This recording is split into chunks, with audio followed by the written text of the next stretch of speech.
I am Redeemer's precious jewel, and my name is Sister Abigail Bryan. I'll be reading the Holy Spirit Prophetic, Poetic, written by Reverend Dr. Kenneth Brown, and she is the author of 7 stellar books. God's impression. God alone can see your true heart. He knows your life choices from the very start. Don't think this means you have no free will. It just means that in good and in bad, He's with you still. Don't think that praising Him only in church well-dressed will mean that God will be very impressed.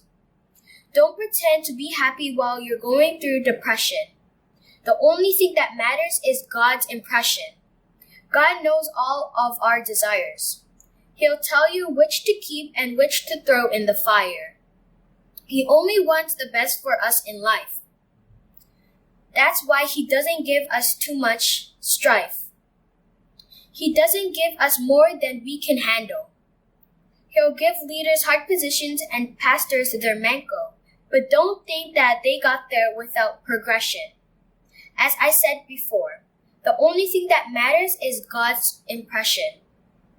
He sees all that we do. So of course He'll reward the humble people that stood in one accord.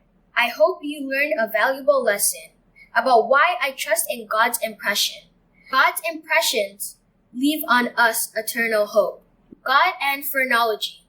Phrenology means more than just one thing. Rest assured, size isn't the topic I bring. The shape of the skull doesn't determine knowledge. Before I begin, that I had to acknowledge the meaning I speak of is about each part of the brain, containing its own purpose and working its own way.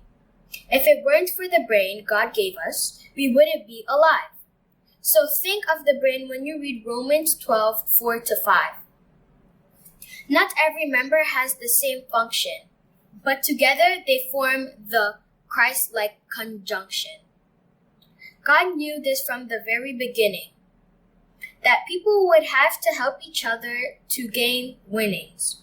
See, God's plan for us is kind of like phrenology from the start, in sense of each person does their very own part. The size of the group itself doesn't matter. So as long as you have faith, the enemy's plans will shatter. Though phrenology itself may not necessarily be accurate, I don't think its creation was on accident. God can take even things that make no sense and turn them into analogical defense. God is great and His mercy endureth forever. Truly our God can break every feather.